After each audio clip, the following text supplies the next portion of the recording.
बढ़नी ग्राम प्रधानों के द्वारा सरकार विरोधी नारे लगाते हुए कहा गया कि अगर सरकार मोबाइल मॉनिटरिंग जैसी व्यवस्था लाकर ग्राम प्रधान व मनरेगा श्रमिकों का शोषण हो रहा है। जहां एक तरफ ग्राम प्रधान लोगों के बीच में रहकर मनरेगा मजदूरों की मजदूरी नहीं दे पाते हैं, दूसरी तरफ मनरेगा श्रमिकों का मजदूरी न मिलने से वो परेशान है। जहां एक तरफ सरकार गरीब परिवारों के लिए मनरेगा में काम कराया जाता है, लेकिन दिन भर जहां मनरेगा श्रमिक कुदाल और फावड़ा लेकर धूप और ठंड में काम करते हैं, दूसरी तरफ जब उनका नाम फीडिंग में आता है तो उनका हाजिरी दर्ज नहीं हो पाता, जिससे एक तरफ मनरेगा मजदूरों का शोषण होता है तो दूसरी तरफ ग्राम प्रधान परेशान होता है। इसलिए मनरेगा श्रमिकों का कहना है कि मोबाइल मॉनिटरिंग बंद हो, जिससे ग्राम पंचायतों में सही तरीके से काम हो सके। सिद्धार्थनगर से संवाददाता न्यामतुल्लाह की रिपोर्ट। चल रहा है ये अनवरत धरना कब तक चलेगा?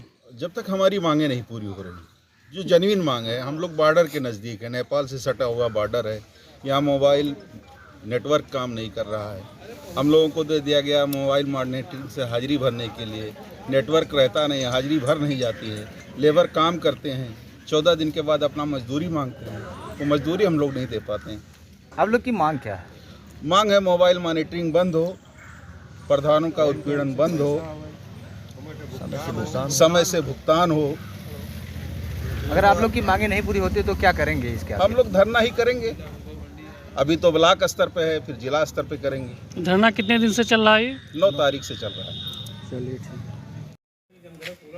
और ये सरकार की जो गलत नीतियां हैं, जिसके तहत हमारा उत्पीड़न किया जा रहा है, इसमें पहली है जो मोबाइल मॉनिटरिंग, जो बॉर्डर क्षेत्र में करना असंभव है, क्योंकि टावर ही नहीं काम करता, हम लोग के मोबाइल ही नहीं बचते कभी कभी तो दिन भर पूरे, तो वहाँ पर मोबाइल मॉनिटरिंग करना असंभव है।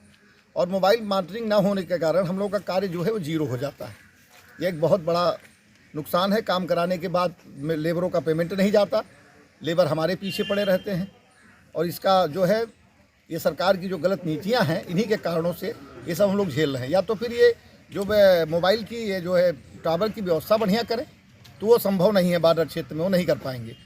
तो अक्सर जो है हम लोग इसके को भजन बनते हैं, टावर ना होने का, नेटवर्क का सही तरीके से काम ना करना। अगर आप लोग की मांगे नहीं पूरी होती तो इसके आगे आप लोग क्या करना? अब इसके आगे हम लोग अभी तो ब्लॉक स्तर पे कर रहे हैं, फिर जिले स्तर पे करेंगे, फिर हम लोग उस प्रदेश स्तर पे करेंगे, और उसके बाद भी अगर हमारे ऊपर ध्यान नहीं दिया जाता है तो हम लोग सामूहिक रूप में इस्तीफा दे देंगे।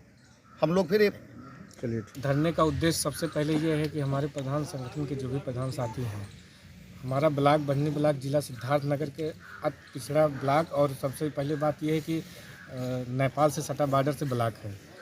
जब हम लोग मोबाइल मॉनिटरिंग के लिए जाते हैं तो वहाँ नेटवर्क नहीं होता है। फिर लेबर जो मजदूर काम करते हैं, फिर जब 14 दिन पूरा होता है तो उनको पैसा देना ही रहता है मजदूरी। फिर यहाँ आते हैं तो ये होता है कि हम लोग नहीं हो पाएगा, नहीं खुलता है। दूसरा नंबर हम लोग का एक ही सरकार से सबसे ज़्यादा निवेदन है कि मोबाइल मॉनिटरिंग बंद कर दिया जाए, क्योंकि प्रधानों का बहुत शोषण हो रहा है भुगतान को लेके। आज 1 साल हो गया, रेशियो भी है, मार्च आने वाला है, मार्च खत्म हो जाएगा, भुगतान नहीं होगा, फिर नए रेशियो से हो जाए।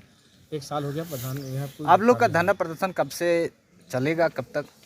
हमारा धरना जब तक हमारी मांगे नहीं पूरी हो जाएगी, जब तक धरना चालू रहेगा। अगर यहाँ से नहीं होगी जिले पे जाएंगे, जिले से नहीं होगा हम विधानसभा का घेराव करेंगे, विधानसभा से नहीं होगी तो हम सेंट्रल गवर्नमेंट दिल्ली जाएंगे। ओके। हमारे पूर्वांचल के ज़िले हैं, पराबस्ती है, बहराइच है, सिद्धार्थनगर है, गोरखपुर है या देवरिया है। जितने बॉर्डर से सटे एरिया हैं, एक तो वहाँ नेटवर्क प्रॉपर नहीं रहता है। दूसरी चीज़, वो लोग इतना वीक सॉफ्टवेयर बनाए हैं कि दोपहर में लगता नहीं है, सुबह लगता है, फिर दोपहर में लगेगा, ऐसे चल रहा है। तो पहले तो अपना सॉफ्टवेयर ठीक करें, फिर हम लोगों को ठीक करें, नहीं तो ऐसे विरोध चलता रहेगा। आदमी जो मजदूरी कर रहा है वो कैसे डिसाइड करेगा आप में नेटवर्क है कि नहीं है? उसके हिसाब से थोड़ी मजदूरी करने आएगा। तो ये धरना जो आप लोग कर रहे हैं लगातार, अगर मान लीजिए सरकार आपकी बात को नहीं मानती है तो उसको लेकर के क्या करेंगे? तो हम लोग सामूहिक रूप से इस्तीफा दे देंगे, नहीं आत्मदाह करने लगेंगे। 1-2 प्रधान ऐसे भी हैं जो बार बार ये बात कर रहे हैं हमारे ही ब्लॉक में, बाकी अन्य ब्लॉकों में भी यही स्थिति है। अब जो गरीब मजदूर व्यक्ति है उसको हम सॉफ्टवेयर नहीं ना पढ़ा सकते हैं, या सरकार बताए उनको, या सॉफ्टवेयर अपना आप सही करिए। इतना वीक सॉफ्टवेयर बनाने के बाद थोड़ी चल पाएगा। नाम क्या आपका? हमारा नाम रामजी यादव है, ग्राम प्रधान ढेबरुआ।